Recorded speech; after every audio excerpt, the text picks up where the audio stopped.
Welcome to the Exam Study Expert Podcast, helping you hit the grades of your dreams at school, college, and university through the science of fast learning and lasting memory, the psychology of study productivity, and the secrets to great exam technique. And now your host, the Cambridge University trained psychologist who's dedicated his life to helping students study better and outsmart their exams, William Wadsworth. Hello and welcome back to the Exam Study Expert Podcast. Today I'm going to offer you something a little bit different. The interview you're about to hear is the most inspirational story I've had the privilege to tell so far on the podcast. It's the tale of how a hugely successful titan of industry, who by the end of his career was managing hundreds of thousands of employees and became a highly sought-after government advisor, started life as a boy in a small village in a remote part of Fiji that had never known electricity or running water, and fed itself by growing and catching the food it needed. Why did I want to tell such a story? I've been thinking hard about what's going on for my listeners around the world at the moment. I know many of you, such as here in my native UK, are enjoying a well-earned extended summer break. Fingers crossed the rain holds off, folks. Others are starting a new term or semester soon, but are still many, many months away from your next round of exams, so maybe not quite ready for more exam success strategies just yet. So I decided to prepare a mini-series of 5 episodes for you, each of which tells the story of an individual who's achieved success in an area of life: business, academia, law, architecture, music and theatre. These guests span 3 continents between them and cover a range of life stages. Some are relative newcomers to their chosen career. Others, as today, can look back on their whole career with the benefit of hindsight. I'm hoping you'll take 3 things away from these stories. First, an insight into what these different paths are like to lead, and how you can set yourself up for success in such professions if they appeal to you. Second, an understanding of where these successful people got their drive and motivation from, and how they made the decisions they made, especially in the education phase of their life. What did they choose to study and why? What drove them to work hard? And third, I want to demonstrate the role a really good education can play in a person's life, hopefully providing you with at least a little inspiration to strive to succeed in your own exams down the line. I've called the whole series When I Grow Up, and given it something a little bit different to what I've done in the past, I'd love to know what you think of it, good or bad. Would you like more of this sort of thing in future? Hit me up on Twitter @ExamStudyExpert or email me hello@examstudyexpert.com and let me know what you think. So all that remains is for me to introduce the amazing Josaia Mar and tell his story.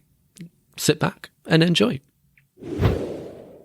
Joe, a very warm welcome to the Exam Study Expert Podcast. Thank you, Will. Thanks ever so much for being with us. I'm really looking forward to this conversation.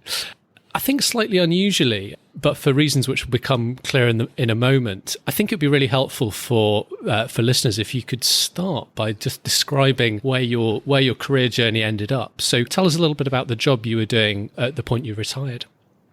Yeah, Will, I think I can describe that in 2 phases. One is when I retired from my professional work, if you like.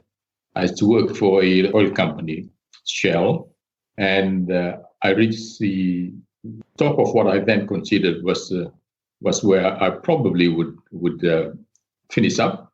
In what I was doing then, I was running the project engineering group and maintenance of all the Shell facilities other than the platforms out in the ocean. From the refineries to the depots to terminals in the Australasia Pacific, excepting for Japan and China. Uh-huh. And that involved probably several hundred, nearly 1,000 engineers, professional engineers.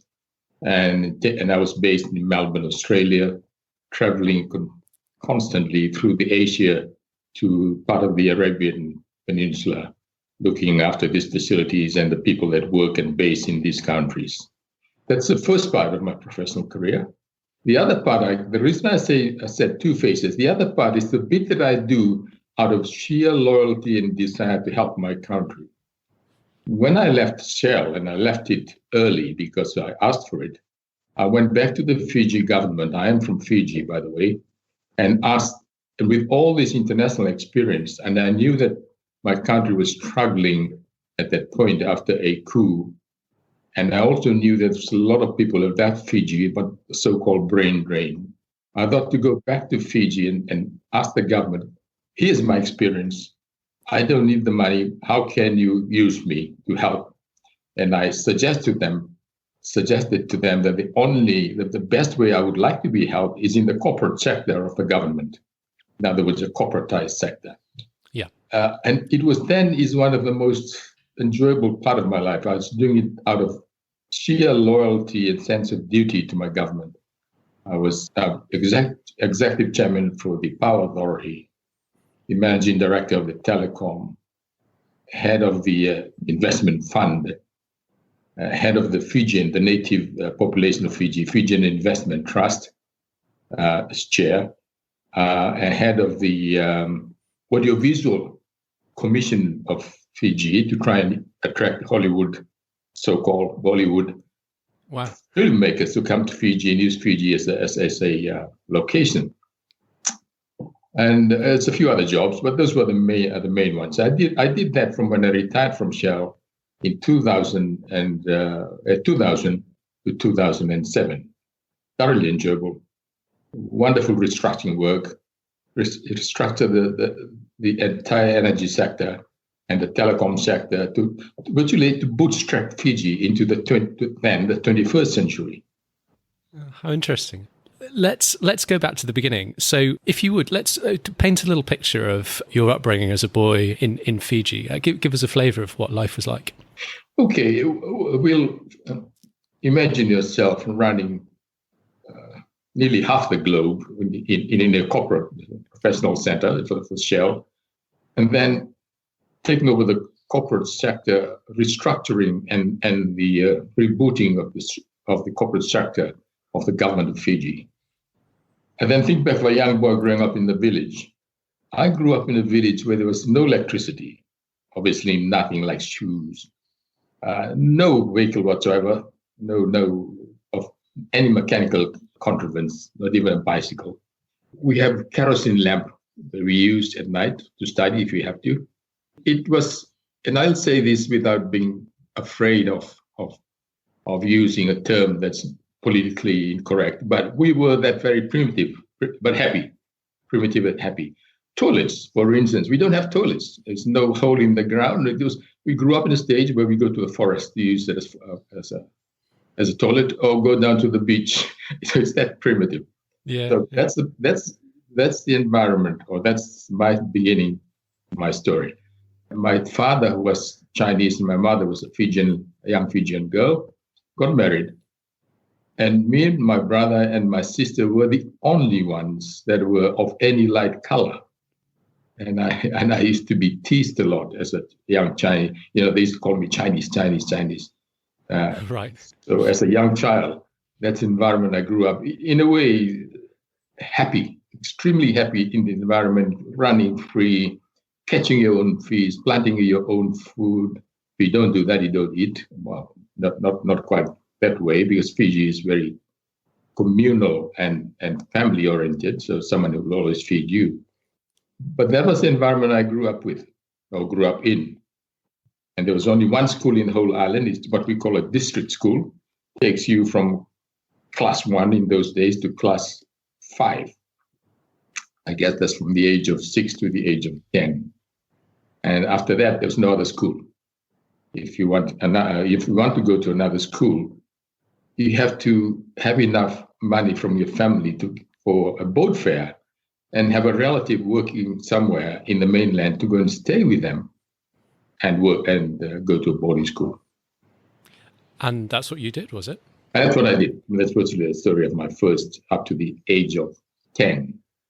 I first went to the boarding school at the age of 10, living in this wonderful village and my family.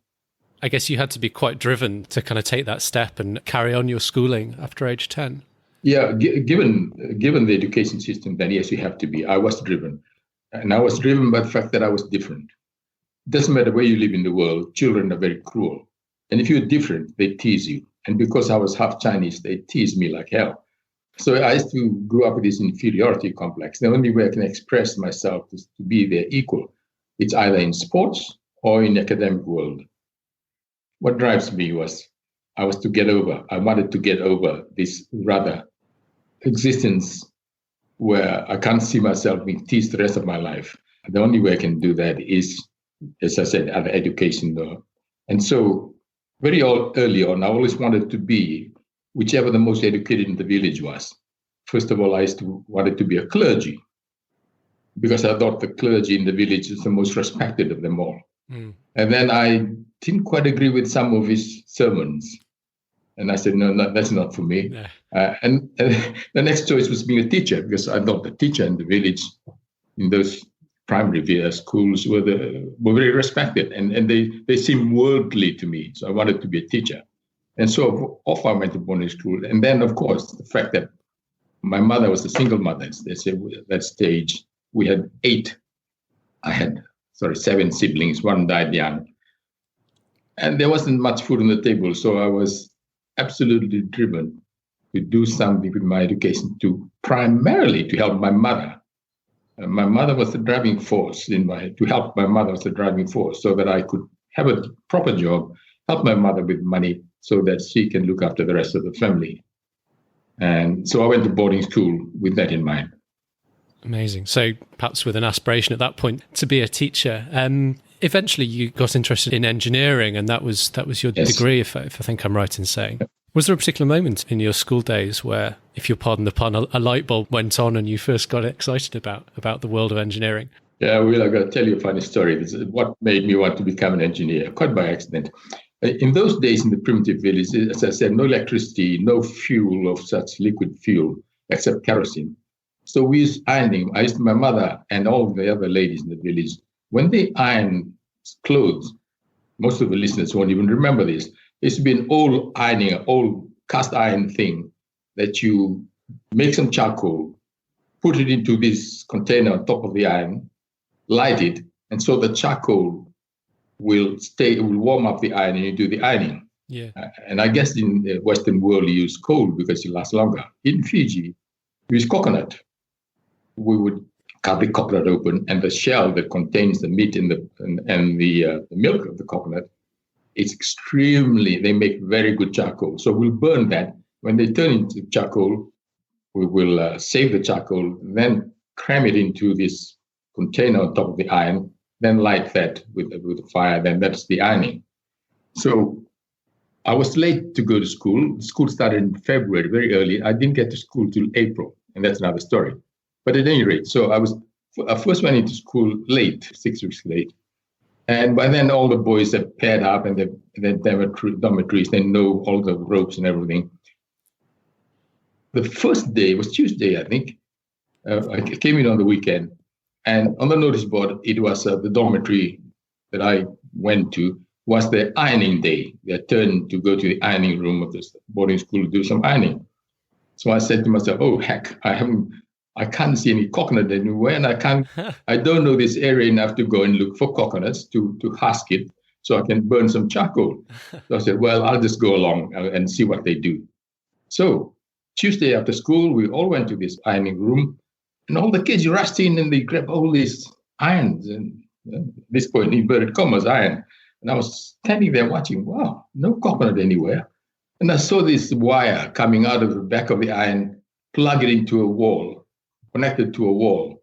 And when they turned the switch on, which I later learned is a red lamp in those days, every 3-point plug on the wall will have a palette lamp so that people know it's on. And they turn it on and this red lamp would come on. And lo and behold, they started ironing. I was absolutely fascinated. I thought, whoa, that little lamp, the red lamp, that's probably where the heat is coming through and through the wire into the iron. But I was too embarrassed to ask, otherwise there'll be another point where the kids will tease me as I'm, don't even know what an iron is. They would tease me or something like that. So I just was pretending I knew what it was. And when they all went, when it's finished, I walked up timidly, played around the switch so the lamp comes on and I felt the iron starting to get warmer. I was fascinated. I said, crikey, what is this? I saw the pilot lamp. When I touched the pilot lamp, it was warm, but not hot. And played around with it. Eventually, it came off. And so I said, I wonder what's inside. And I put my finger in it. And boy, I was lucky to be alive today. I got a shock. I got the shock of my life. And at that point, I said, gosh, I have to understand this. This is so fascinating. I would have to understand it. So it's something to do with electricity.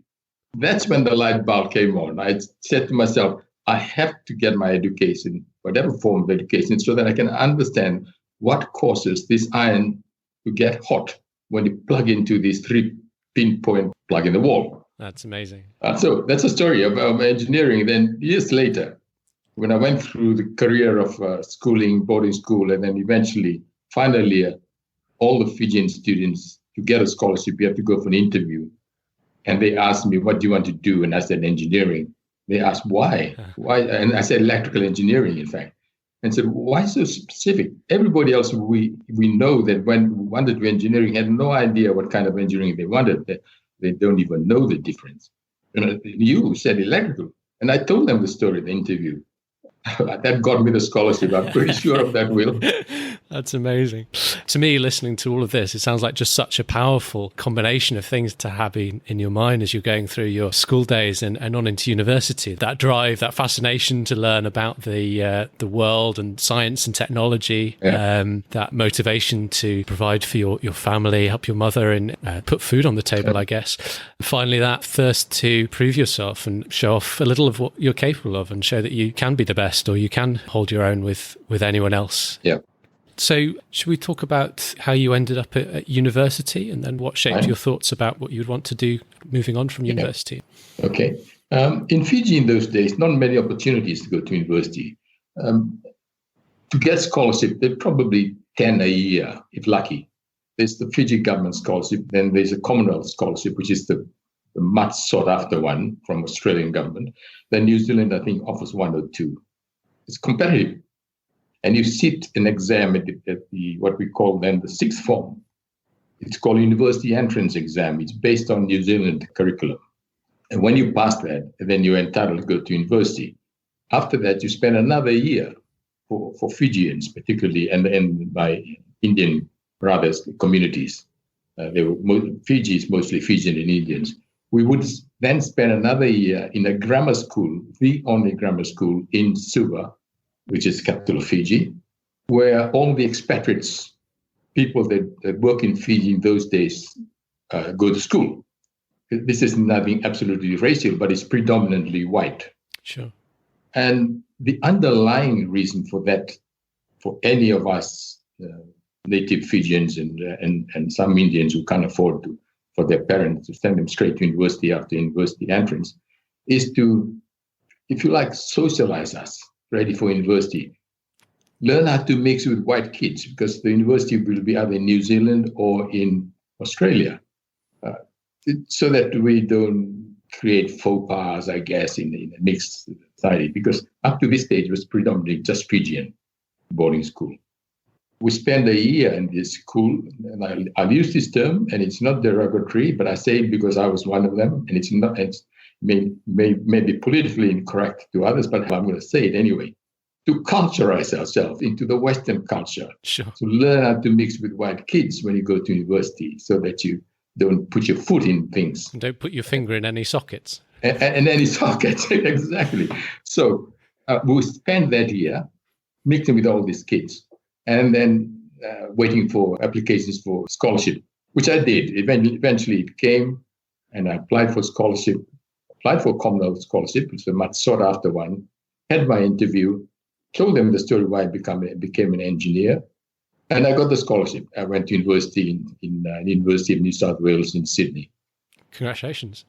Yeah, thank you. Yes. So when I got that scholarship, I couldn't believe it. I thought, gee, crikey. I thought that's it. I made it into another world, because I knew what I had from then on.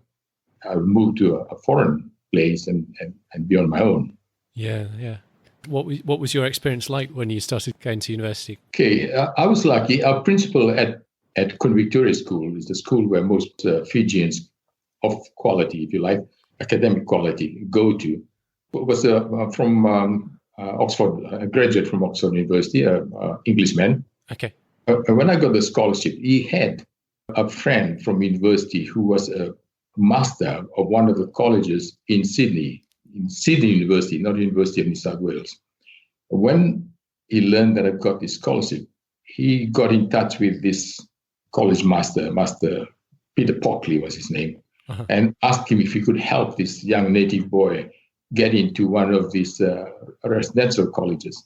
And sure enough, he contacted his counterpart in the University of New South Wales in a college called Goldstein College, and they got a place for me. So for the first 2 years of going into university, I stayed in that college, residential college, which was a great help. It's almost a move from a boarding school into another, except with a lot more freedom. And I was able to, not knowing the big city like that, I was able to just move across the road to the university, because otherwise I would have been completely lost, physically lost in this great city of Sydney. That's another story. Beautiful city, by the way. Beautiful city. And I can't get over all the underground rooms, restaurants. In Fiji, everything's built above ground, and everything's built so that it's no higher than a coconut tree. And when you come into this Sydney, and we were taken around when we went underground to have lunch, I couldn't believe it. I was sitting underground beneath a tall building. Now, you may take it for granted, and all kids in the Western world may take it for granted. For a Fijian boy from a primitive village, rudimentary building is thatch house. We don't have wooden block buildings because they're just thatch house. Falls down every 2 years, and we rebuild it community-wise. And we went underground. Gosh, and then I discovered the train going underground the cities. I mean, that's mind-blowing. I couldn't even fathom how they would drill tunnels. We have this huge monstrosity of trains traveling around underground. With that fascination, if I had not gone into college, I would have been lost in these huge cities. I wouldn't know to get from point A to point B. I'm grateful to Mr. Walker, who was my principal, who arranged this all for me. So the first 2 years of university, relatively, I didn't have to worry too much about transportation, how to get to university, etc. Fantastic. To kind of reflecting on your time at university, both sort of academically and I guess when you did start to think about going into a career afterwards, any advice for sort of people in similar situations, so university engineers around the world? Okay.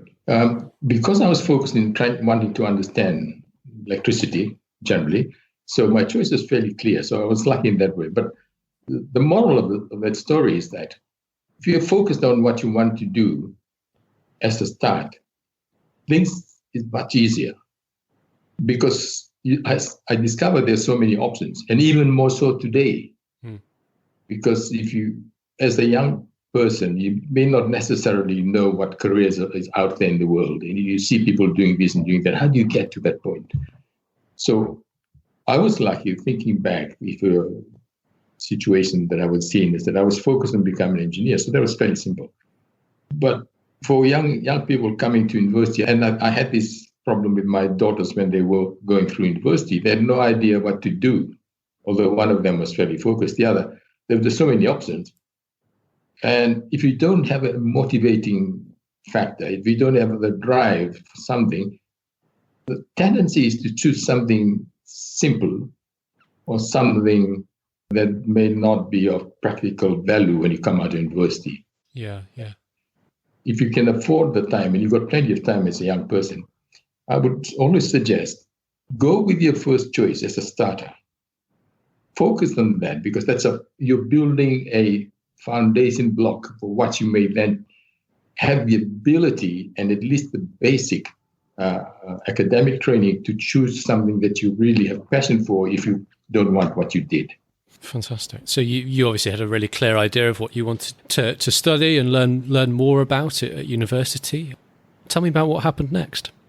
Okay, so I went into university and I very soon, a funny story, academic-wise, it's sufficiently good. For the first time, when you go, you take your own notes, for instance, okay, at school, at high school, you're given notes and you give exams and then you sit there and listen, take your own notes and do your own research at the university. I'm going back to the 60s here, and I'm going back to coming from a culture of being taught to the university where you're being taught and do some self-learning as well, self-research, go to the library. So what happens next is I learn to fit into these sorts of learning process, if you like, that it's not entirely up to the lecturer. It's a lot to do with your work as well. So I'm fairly focused on using the library. For those of different background listening to this, one of the issues you've got to put up with is learn how to live with the culture. There's a whole lot of cultural differences. Yeah. For example, I lived for the first 2 years in this residential college, and it was in those days, I'm not sure what's happened these days, but every dinner time, excepting Friday, you have to wear an academic gown for dinner. Okay, and you have to be formally dressed, a tie and a coat, shoes and all. Uh-huh. Now you got to understand, coming from Fiji, for us, first of all, formal is a tie. Doesn't matter what you wear on your feet. And doesn't matter what color shirt is. Now, when I said the people said you could have a coat and a tie, that's fine. In Fiji, what we call formal, when we go to a formal dance, is you wear a tie on any colorful thing you want. And we love colorful shirts, these Hawaiian shirts. Yeah. I used to go to formal dinner with these colorful white shirts, colorful island shirts, tie, and a pair of flip-flops because it's formal. That's what I mean by culture. And it was not until I made friends with somebody who I played rugby with, he knew me well enough to say, Joe, stop wearing your pajamas to formal dinners. I said, that's what you're wearing. In Australia those days, everybody dressed in plain shirts to go to, not these colorful island shirts. And that's when I realized, heck, they're so different. And at the end of the year, you have a ball called black tie. And I said, okay, so I got to go and get a black tie. So I turned up with a black tie. Oh, no. And what else I got on. Those are the little things that you learn. And I know it's not important, but it's important to fit into the society or the culture that you're in. You've got to learn these little idiosyncrasies because I was not sufficiently powerful enough to be different. Sure. Post-university, you landed your first job and went into business. First of all, how did that come about? Okay. I graduated in electrical engineering. And the first thing I wanted to do is to have some experience in Australia rather than go straight home. So I applied for those days electricity around the county council. I worked in Australia for 2 years as a young engineer with the distribution part of electrical network, and then the generating part of the network. Give me some broad, basic experience, and went back to Fiji, working what then the only Fiji Electricity Authority. And then after 3.5 years working there, I thought, okay, now this is a dead-end job. In other words, I'm not getting anywhere. I could become the general manager of this organization, but it's always going to be Fiji. I needed to broaden my horizon outside Fiji. And so I applied for an engineer's work in Shell. And I was lucky enough to get it. And to this day, I know many people may not love the company. I owe deep gratitude to this company, Shell, because the training they give you there is unequal. And broaden my knowledge to the extent that I become an internationalist, if you like, because they move you around and you meet with so many different types of people. But again, here you have to, if you come from a different background, you have to overcome so many things. And there's no question in those days. There was a glass ceiling against someone who's different. I felt there was one. And of course, the moment I felt there was one, that is a red rag to a bull. Because I said, I got to break that ceiling.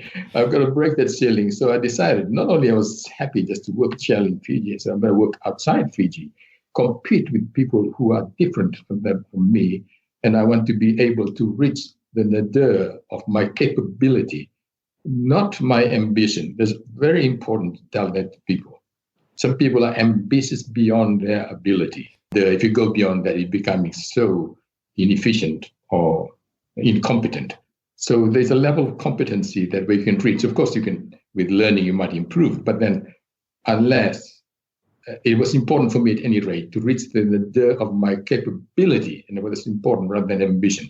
Of course, I was ambitious to be the champion of the Shell world over, but I knew it wasn't going to happen. You've got to have that element of self-awareness of where your self-awareness. Absolutely. And I think a lot of people advise that reach for the sky and try and reach for the sky. Yes, of course, it happens. And it's probably good. And some people, less than 1% of people achieve that in the world. I always ask young people that I'm asked to advise that be aware, first of all, of your own capability. You can improve that with education and other things like that. And that's why Shell was important to me. The training was very important. But within yourself, try and understand your capability. First of all, your capability, and try and reach that nadir of capability. Thereafter, of course, you can improve it. But that was, in short, I basically said, okay, I've got to break this glass ceiling against minority. It was not obvious, but it was there, to the best of my capability. And I think I achieved that. And when I achieved that, I said, right, now I'll go back and help my country. Yeah, it's fantastic to get yourself into that position where you can, you're not only putting food on the table of your own family, but I guess indirectly many other families around your country as well. Perhaps my final question. So for anyone that found themselves in that situation of facing what appears to be glass ceiling in their career, in their chosen path in life, what are the steps to breaking through that? What can you do as an individual to help get through that? One of my ex-bosses, in fact, my mentor in Shell, told me once, you know, Joe, the harder you work, the luckier you get. I think, first of all, there is no substitute for hard work. Brilliant as you are, there is no substitute for hard work. So for my advice to any people starting up in their career, whatever chosen career, hard work is very, very important. The second thing is to try and always think outside the 9 dots. Be a lateral thinker. If you work hard, but your thinking is one-dimensional, of course your career will be one-dimensional. Some people come naturally, some people learn it, some people through experience. The ability to think outside the 9 dot, it's so important. When I hire young people in my career, I'm always asking questions as to try and test out their thinking outside the dot ability, because it's those sorts of people, grand words I know, takes the civilization of this world one step further, to advance the civilization of this world one step further. Whether you be a professor in whatever you're doing, or whether you even be a cleaner, it's those sorts of people that will. I think we are brought to this earth, and there are people who will argue with me, is to advance the civilization of this world one stage further to where we start from. And it is that ability to think outside the 9 dot that takes it to the next step. And one more important thing, I think, which we have not mentioned in this interview, throughout my career, it was not sufficient for me just to be academic, just to be driven. The balancing factor, and not to just balance the physical and the academic life, one of the balancing factor that is lost to a lot of people these days is the balance of spirituality versus materiality. We can be so driven with materialism, and we ended up in a world which is so materialistic that you don't care about the next family or the community.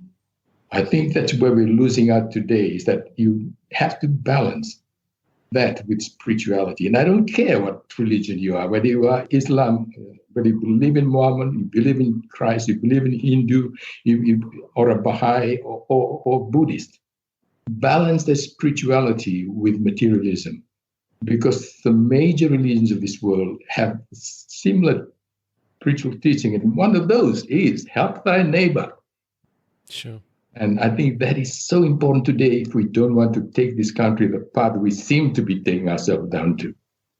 That bigger purpose beyond your own life, your own home. You put it so much more much better than I could. Can I just say one more thing? Of course. People may be wondering, so what happened to your mother? Did you help your mother? But unfortunately, my mother died when I was still at university.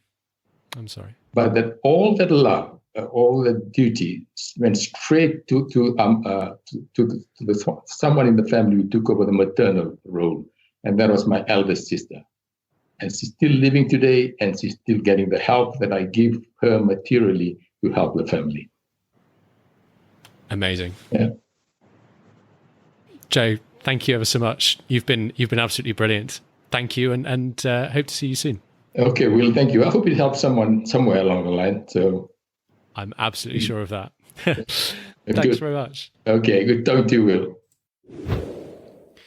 And thanks again, Joe. Really inspirational stuff. I think my biggest takeaway from all of this is just to not let yourself be limited by your background, no matter what it is. If you haven't come from a privileged background, you may have to work harder or be cannier to break through the various barriers you might come up against. But it is possible to reach the top if you're smart enough about it, as I hope we've demonstrated today. If you enjoyed that conversation as much as I did, then there's good news, as there's another 4 of these to come over the next 4 weeks. Again, I'd love to know what you think of them so far. Good or bad, hit me up on Twitter at examstudyexpert or email me hello@examstudyexpert.com to let me know what you think. Other than that, thanks again for taking the time to tune in today, and I'll be back next Tuesday for the next in the series. Looking forward to seeing you then. Thanks for listening to the Exam Study Expert podcast. Remember to hit subscribe so you don't miss any future episodes. And please take a moment to write a review for our show in your podcast player.